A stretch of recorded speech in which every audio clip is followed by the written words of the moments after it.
Hello everyone, हम आज के इस लेक्चर में हम पढ़ेंगे कि आहार नाल के कौन कौन से भाग हैं जिनमें भोजन का पाचन स्टार्ट होता है, अर्थात भोजन का पाचन कहाँ से स्टार्ट होता है इसके बारे में जानेंगे। आहार नाल हमने समझ लिया था कि यह आहार नाल जो है ये माउथ से लेकर हमारी एनस तक है। माउथ से भोजन को ग्रहण करते हैं तथा जो एनस होता है वो अपशिष्ट पदार्थों को बाहर निकालने का कार्य करता है। इसके बीच की जो प्रोसेस होती है वो सब पाचन से संबंधित प्रोसेस होती है। तो उनमें सबसे पहले प्रोसेस होता है हमारा माउथ जो कि हमारे ऊपर एक प्रकार से फिजिकल रूप है। तो हम माउथ के द्वारा भोजन को ग्रहण करते हैं, कहाँ पर? माउथ कैविटी में। तो माउथ के द्वारा हमने भोजन ग्रहण किया, कहाँ पर? माउथ कैविटी में। तो ये आगे बढ़ा कहाँ? माउथ कैविटी में। अब माउथ कैविटी में जब बढ़ा तो हम माउथ कैविटी में क्या देखते हैं कि यहाँ कई प्रकार के दांत हैं। इसके अलावा एक पेशी अंग है जिसे हम बोलते हैं जीभ, जिसे या फिर जिह्वा बोलते हैं, जो कि स्वतंत्र रूप से आगे जो इसका जीभ होता है ये एक प्रकार स्वतंत्र रूप होती है, ये चलायमान होती है। और जबकि इसका पश्च भाग जो होता है वो किससे जुड़ा होता है? एक हवाई उपकरण होता है जिसे हम बोलते हैं फ्रेनुलम। ओके, इसको याद रखना कि जीभ जो पश्च भाग में जुड़ा होता है, हवाई उपकरण एक होता है, उसका नाम होता है फ्रेनुलम। ओके, इसी के द्वारा ये अग्र भाग जो होता है वो चलायमान होता है। और चलायमान क्या होता है? ये हमें जीभ जो है बोलने में भी सहायता देती है। बोलने तो वैसे कंठ आती है, लेकिन शब्द निकालने में हमारी किसकी सहायता होती है? जीभ की। इसके अलावा भोजन में इसके पाचन में क्या रोल होता है? पाचन में रोल यह होता है कि ये भोजन के स्वाद को बताते हैं, खट्टा है, मीठा है, तीखा है, ये इसके बारे में बताते हैं। इसमें स्वाद कलिकाएं पाई जाती हैं, ओके, जिसे हम बोलते हैं पैपली। ओके, इसमें स्वाद 4 प्रकार के होते हैं। पहले तो यहाँ पर देखो कवक रूपी अंकुर जिसे बोलते हैं फंजिफॉर्म पैपली। इसके अलावा सूत्राकार अंकुर जिसे बोलते हैं पिरिफॉर्म पैपली। इसके अलावा वर्णित अंकुर जिसे बोलते हैं फॉलिएट पैपली। इसके अलावा परिवृत्त अंकुर जिसे बोलते हैं सर्कमवायलेट पैपली।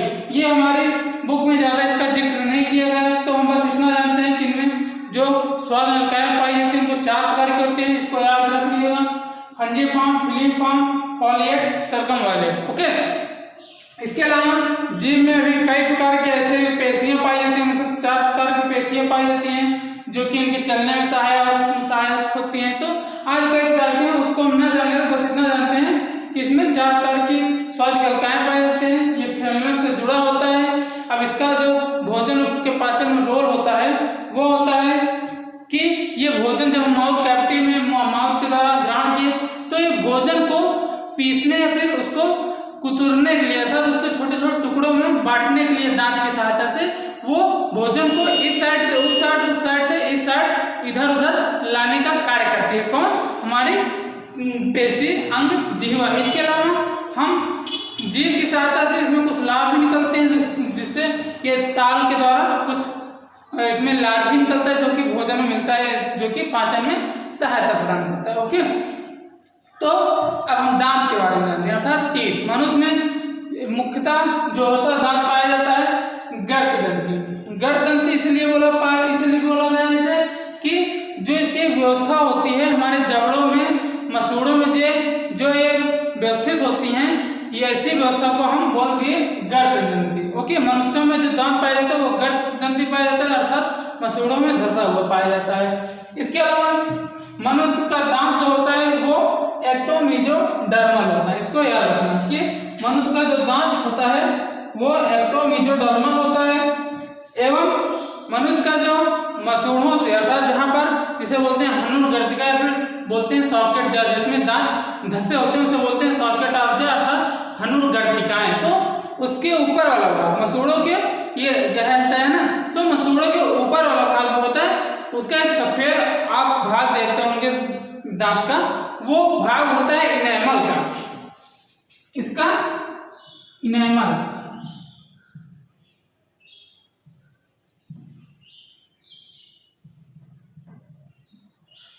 भाग होता है जो कि मुख्यतः या एक्टोडर्म और एपिडर्मिस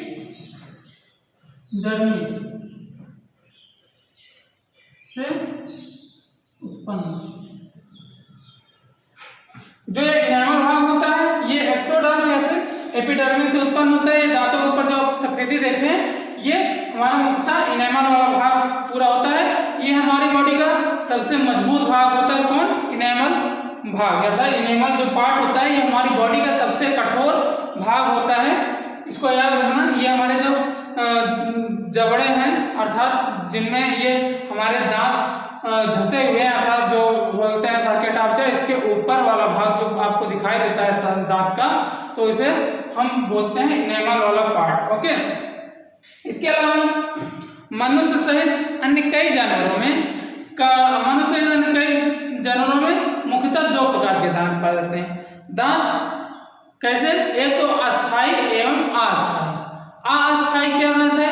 अस्थायी दांत जिसे हम दूध के दांत भी बोलते हैं, जो कि वयस्क में डेवलपमेंट के पश्चात वे अस्थायी दांत से वे प्रतिस्थापित कर दी जाती है। अर्थात शुरुआत में अस्थायी दांत रहते हैं लेकिन वो डेवलपमेंट होते होते मनुष्य के वयस्क आने पर वे जो अस्थायी दांत होते हैं उनका प्रतिस्थापन हो जाता है किसके द्वारा? नए दांत के स्थान पर। ओके, जिसे बोलते हैं अस्थायी दांत। कुछ दांत होते हैं जो कि मोनोडेंटी होते हैं या फिर डाइडेंटी होते हैं। इसको हम अभी आगे बताते हैं। ये जैसे है कि जान लीजिए मोनोडेंटी दांत कहते हैं। मोनोडेंटी दांत अर्थात एक बार दंती वे दांत होते हैं जो कि हमारे जीवन काल में केवल एक बार निकलते हैं, उसे मोनोडेंटी दांत बोलते हैं। जिसे यहाँ पर आपको दर्शाया गया ये 12 दांत तो ऐसे होते हैं जो कि हमारे जीवन काल में केवल एक बार निकलते हैं, उसे मोनोडेंटी बोलते हैं। इसकी व्यवस्था अभी हम बताते हैं आपको। इसके अलावा डाइडेंटी जो कि हमारे जीवन काल में 2 बार ये मतलब इनका जो दांत निकलते हैं वे 2 बार निकलते हैं, जिसे बोलते हैं द्विबार दंती। ओके, तो हम देखते हैं अस्थायी एवं अस्थायी के आधार पर इन्होंने बोल दिया कि डाइफाइव दांत अर्थात द्विबार दंती। मतलब एक बार तो मोनोडेंटी बाद में आता है, लेकिन जो पहला वाला द्विबार दंती होता है वे आता है, फिर वो प्रतिस्थापित हो जाता है वयस्क के द्वारा, फिर वो लास्ट में मोनोडेंटी वाला दांत आ जाता है जो कि वो लाइफ काल तक बना रहता है या फिर लास्ट में उसका डिस्चार्ज होता है। इसके अलावा देखो मनुष्य में दांतों की संख्या कितनी होती है? 32। अब 32 दांतों में भी 4 प्रकार के दांत पाए जाते हैं, जिनमें सभी दांत का अपना एक रोल होता है, एक उसका इम्पोर्टेंट होता है भोजन को कुतरने के लिए या फिर जो भोजन हम ग्रहण कर रहे हैं वो किस रूप में है उसके लिए भी वो उपयोगी होता है। वे दांत किस प्रकार उसको सभी दांतों का अपना एक कार्य होता है। तो हम यहाँ पर आपको दांत के प्रकार बता दें। Types of teeth in human. तो कृंतक होता है जिसे हम बोलते हैं इंसाइजर, जो कि हमारा सबसे अग्रभाग होता है, जो कि संख्या में कितने होते हैं? 2 ऊपर रहते हैं 2 नीचे, अर्थात 4 दूना 8। पहले हम देख इसके प्रकार कि कृंतक होते हैं। एक तो रदनक होता है, ये कृंतक के बगल दोनों साइड में होता है, और फिर रदनक के बाद आता है हमारा ये अग्रचौड़क। देखो एक जैसे दांत होता है ना ये, तो ये हमारे यहाँ पर इंसाइजर हो जाएगा, फिर यहाँ पर रदनक हो जाएगा, फिर यहाँ से प्रीमोलर हो जाएगा, लास्ट में मोलर हो जाएगा। ओके, इतनी बात है समझ में।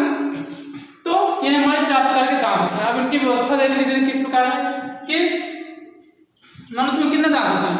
32 दांत होते हैं। तो यहाँ पर कितने हैं? 3 2 5 1 6 2 8 16 ना, अर्थात 8 दूना 16, 16 दूना 32, 16 दांत ऊपर 16 दांत नीचे। तो अब ये हम इसे जोड़ी ग्रुप, इसको हम गुणा ना करके हम बोल देते हैं 2 जोड़ी। हाँ, अर्थात इंसाइजर जो है उनकी संख्या कितनी होती है? हमारे दांतों में 4 होती है। इसके अलावा जो कैनाइन होती है अर्थात रदनक जो होती है उनकी संख्या कितनी होती है? 1 जोड़ी, अर्थात 4 जोड़ी ना, 2 2 4 गुना 8 इनकी संख्या किसकी? इंसाइजर की। 4 इसकी है। इसके अलावा 8 प्रीमोलर की है, अर्थात 4 ऊपर 4 नीचे, हमारे प्रीमोलर बोलते हैं जिसे बोलते हैं अग्रचौड़क। इसके अलावा चौड़क दांत जो होते हैं उनकी संख्या कितनी होती है? 12। आई बात में। तो हमारे इन दांतों की व्यवस्था दिखाई गई है कि सबसे अग्रभाग में जो हमारी होती है वे इंसाइजर होती है, इंसाइजर बगल कैनाइन होती है, इसके अलावा प्रीमोलर फिर मोलर। ओके, तो ये होती है हमारी संख्या किसमें, मनुष्य के दांतों में, एक वयस्क मनुष्य में जो किसमें दांत होते हैं 32। इसके अलावा 28 दांत किसमें होते हैं, 28 दांत अर्थात जो 17 ईयर के बच्चे होते हैं, 17 ईयर वाले बच्चे होते हैं, उनमें वो दांत कितने होते हैं, 21 22, ऐसे याद रख लेना। इसमें 21 23, 21 22, इसमें 21 02, तो 17 ईयर के बच्चों में। अब इसमें संख्या गिनूं, 28 दांत कैसे, 2 2 4 5 2 7 ना, तो 7 ऊपर 7 नीचे, 7 दूनी 14, 14 इंटू 2 अर्थात 14 इंटू 2 बराबर 28, यानी कि 14 ऊपर है एंड 14 दांत नीचे है, किसमें, हमारे 17 ईयर के बच्चों में, उसमें होते हैं 28 दांत। 17 नहीं, 14 दांत ऊपर होता है, 14 नीचे। उसी प्रकार हम एक बच्चे में देखते हैं, उसमें दांतों की व्यवस्था क्या होती है, उसमें दांतों की व्यवस्था ये होती है जो कि एक प्रकार से अस्थायी दांत होता है, जिसे हम बोलते हैं, इसे हम बोल सकते हैं द्विबारदंती, क्योंकि ये जो दांत होते हैं एक बार इनके टूटने के पश्चात फिर से एक बार इन दांतों का निकलना स्टार्ट होता है, जिसे हम बोलते हैं द्विबारदंती। तो ओके, तो इनकी संख्या कितनी होती है, 20 दांत। तो 20 दांत ऐसे होते हैं जो कि दोबारा निकलते हैं, अर्थात एक बार उनका टूट जाते हैं या फिर कुछ बचे भी रह जाते हैं, तो एक बार उनके टूटने के पश्चात वे दांत फिर से निकल आते हैं। लेकिन जो मोनोडेंटी होते हैं ये लगभग निकलते हैं आफ्टर 18 ईयर के पश्चात, वो होते हैं संख्या में केवल 3 6 दूना 12 दांत, अर्थात 12 दांत ऐसे होते हैं जो कि मोनोडेंटी होते हैं, ये पूछा जाता है। ओके, तो इतना समझ में आया कि दांत कैसे, इनका प्रकार है, क्या क्या निकलते हैं, इनकी संख्या याद रख लेना। चाइल्ड में 20, 17 ईयर में 28, वयस्क में 32 एंड मोनोडेंटी दांत जो है 12 दांत है, या फिर इसे हम बोल सकते हैं द्विबारदंती अर्थात डाइडेंटी, इसे हम ऐसे बोल सकते हैं डाइडेंटी। डाइडेंटी दांत कितने हैं, यहाँ पर 20 दांत, इसको याद रखना। तो यहां तक समझ में आया। इसके आगे अब भोजन, जब हमारे माउथ में इसका पाचन हो गया, फिर इसमें जो भोजन के अवयव होते हैं छोटे छोटे खंडों में बट गए, तो अब इनमें लाभ मिक्स हो गया, तो अब ये आगे बढ़ाए जाएंगे कहाँ पर, ग्रसनी में। ग्रसनी होते हुए ये ग्रसिका में आते हैं, फिर वहां जाते हैं ये अमाशय में। इसको हम नेक्स्ट लेक्चर पढ़ते हैं अमाशय के बारे में। ओके, तो यहाँ तक अच्छे समझ में आ गया ना। Okay, thank you.